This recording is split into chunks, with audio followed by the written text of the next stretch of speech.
నమస్తే ఫ్రెండ్స్, నేను మీ Sravani. Welcome back to Sravani's kitchen. ఈరోజు మన ఈ వీడియోలో 100% టేస్టీగా టమాటా పచ్చడిని చాలా సింపుల్గా ఎలా చేయాలో చూపించబోతున్నాను.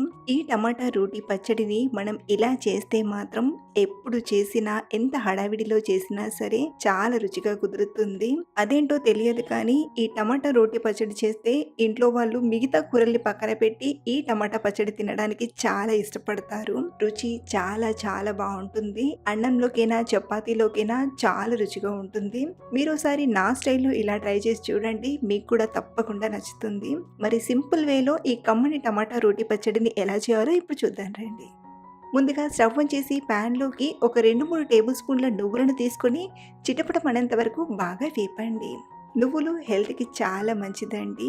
అలాగే ఈ టమాటా పచ్చడిలో ఇలా నువ్వులు వేసి చేయడం వలన ఎక్స్ట్రా టేస్ట్తో చాలా బాగుంటుంది. మీరు కావాలంటే ఈ నువ్వులకు బదులుగా 2-3 టేబుల్ స్పూన్ల పల్లీలను తీసుకొనైనా చేయొచ్చు. కానీ నేను ఎప్పుడు చేసినా ఇలా నువ్వులను వేసి చేస్తుంటాను. చూడండి, ఇలా చిటపటమనడం స్టార్ట్ అయ్యాక వీటిని ఒక ప్లేట్లోకి తీసుకొని చల్లారేంత వరకు పక్కనుంచండి. ఇప్పుడు ఇదే ప్యాన్లోకి ఒక టేబుల్ స్పూన్ ఆయిల్ని తీసుకొని ఒకసారి ప్యాన్ అంతా స్ప్రెడ్ చేయండి. ఇప్పుడు ఇందులోకి ఒక 12 నుండి 15 వరకు కట్ చేసిన పచ్చిమిరపకాయ ముక్కల్ని తీసుకొని ఫ్రై చేసుకుందాం.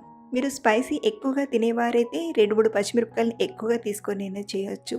పచ్చిమిరపకాయలు ఇలా కాస్త ఫ్రై అయ్యాక ఇందులోనే బాగా కడిగిన కొద్దిగా కరివేపాకుని కూడా తీసుకొని ఫ్రై చేయండి. ఈ కరివేపాకును మనం పచ్చడితోనే గ్రైండ్ చేస్తాం కాబట్టి టేస్ట్ కూడా చాలా చాలా బాగుంటుంది. సో కరివేపాకు, పచ్చిమిరపకాయలు ఇలా బాగా ఫ్రై అయ్యాక వీటిని కూడా ఒక గిన్నెలోకి తీసుకొని పక్కనుంచేయండి. మళ్ళీ ఇదే ప్యాన్లోకి మరో టేబుల్ స్పూన్ ఆయిల్ని తీసుకొని టమాటాలని ఫ్రై చేసుకుందాం. ఇక్కడ నేను మీడియం సైజులో ఉండే 5 టమాటాలని తీసుకున్నాను. టమాటాలని ముక్కలుగా కట్ చేయకుండా ఇలా సగానికి కట్ చేసి తీసుకున్నాను.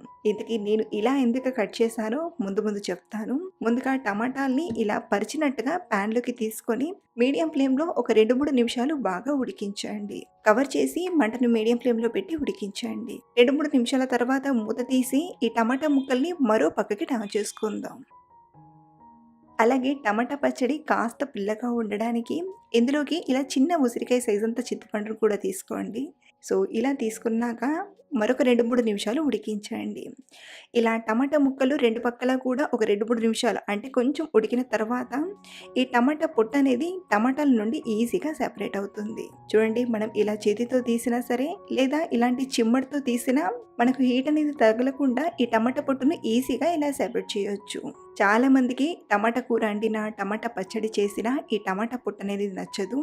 అలాంటి వారికి ఈ వేలో చేసి పెడితే చాలా ఇష్టంగా తింటారు. అలాగే మీకు ఇలా టమాటా పొట్టు సెపరేట్ చేయడం అవసరం లేదనిపిస్తే చిన్నగా కట్ చేసుకొని మామూలుగా ఫ్రై చేసైనా తీసుకోవచ్చు. సో మొత్తానికి ఇలా టమాటా పొట్టు మొత్తం సెపరేట్ చేశాక మరొక 2-3 నిమిషాలు ఇలా టమాటాలని కొంచెం బ్రేక్ చేసినట్టుగా చేస్తూ బాగా ఫ్రై చేయండి. మరి వీటిని ఓవర్గా ఫ్రై చేసి ఉడికించాల్సిన అవసరం లేదు, కాస్త మగ్గితే సరిపోతుంది. ఇప్పుడు స్టవ్ ఆఫ్ చేసేసి టమాటా ముక్కలు కొంచెం చల్లారేంత వరకు పక్కనుంచేయండి. ఇప్పుడు గ్రైండ్ చేయడానికి మిక్సీ గిన్నెలోకి ముందుగా నువ్వులను మాత్రమే తీసుకొని మెత్తని పొడిలా గ్రైండ్ చేయండి. మనం నువ్వులను వేరే వాటితో గ్రైండ్ చేస్తే అంత ఈజీగా మెత్తని పౌడర్లా రాదు. కాబట్టి నువ్వులను ముందుగా ఇలా మెత్తని పొడిలా గ్రైండ్ చేశాక ఇందులోకి మిగతా వాటిని కూడా తీసుకొని గ్రైండ్ చేసుకుందాం. 1/2 టీ స్పూన్ జీలకర్రను, పొట్టు ఒలిచేసిన 7-8 వెల్లుల్లిపాయల్ని, అలాగే ఫ్రై చేసిన పచ్చిమిరపకాయ, కరివేపాకును తీసుకోండి. ఇందులోనే రుచికి సరిపడా ఉప్పుని తీసుకొని వీటిని ఒకసారి గ్రైండ్ చేసి తీసుకోండి. మరి వీటిని మెత్తగా గ్రైండ్ చేయాల్సిన అవసరం లేదు. మనం రోట్లో దంచితే ఎంతవరకు అయితే నలుగుతుందో అంతవరకు ఇలా గ్రైండ్ చేస్తే సరిపోతుంది. ఇప్పుడు ఇందులోకి మనం ఫ్రై చేసిన టమాటా ముక్కల్ని తీసుకోండి. అలాగే మంచి టేస్ట్ కోసం పిడికెడంత కొత్తిమీరాకుని కూడా తీసుకొని వీటిని బాగా గ్రైండ్ చేయకుండా మధ్యలో ఆగుతూ కొంచెం బరకగా గ్రైండ్ చేయండి. అప్పుడే మనకు ఈ పచ్చడి అనేది రోట్లో రుబ్బినట్టుగా వస్తుంది. మీ దగ్గర రోలు అవైలబుల్లో ఉంటే మనం ఎలా అయితే గ్రైండ్ చేసి తీసుకుంటున్నామో అదే ప్రాసెస్లో రోట్లో రుబ్బైనా తీసుకోవచ్చు. చూడండి, మనకు పచ్చడి అనేది ఆల్మోస్ట్ తయారైపోయింది. మరి ఎక్కువగా గ్రైండ్ చేయకుండా ఇలా కొంచెం బరకగా రుబ్బి తీసుకోండి.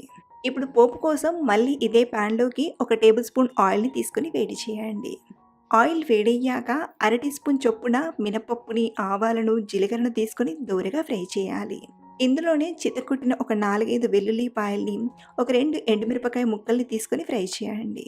ఇవి కాస్త ఫ్రై అయ్యాక ఇందులోనే కరివేపాకు, చిటికెడంత ఇంగువను తీసుకొని ఫ్రై చేయండి. సో పోపంతా ఇలా ఫ్రై అయ్యాక చివర్లో ఒక పావు టీ స్పూన్ పసుపుని తీసుకొని ఒకసారి బాగా కలిపి స్టవ్ ఆఫ్ చేసేయండి. ఇప్పుడు ఇందులోకి మనం రుబ్బి పెట్టిన టమాటా పచ్చడిని తీసుకొని కలిపామంటే ఎంతో రుచికరమైన టమాటా రోటి పచ్చడి తయారైపోయింది. ఈ పచ్చడిని మనం అన్నంతో తిన్నా, చపాతీలోకి తిన్నా, ఈవెన్ బ్రేక్‌ఫాస్ట్‌లోకి తీసుకున్నా చాలా మంచి టేస్ట్ ఉంటుంది. మీరు కూడా ఓసారి నా స్టైల్‌లో ఇలా టమాటా పచ్చడిని ట్రై చేసి చూడండి. మీ ఇంట్లో వాళ్ళు కూడా పక్కాగా 100కి 100 మార్క్స్ ఇస్తారు. అంత టేస్టీగా అందరికీ నచ్చుతుంది. మరి లేట్ ఎందుకు? ఇంట్లో ఓసారి ట్రై చేసి మీకెలా కుదిరిందో కింద కామెంట్‌లో నాతో షేర్ చేయడం మర్చిపోవద్దు. Thank you for watching.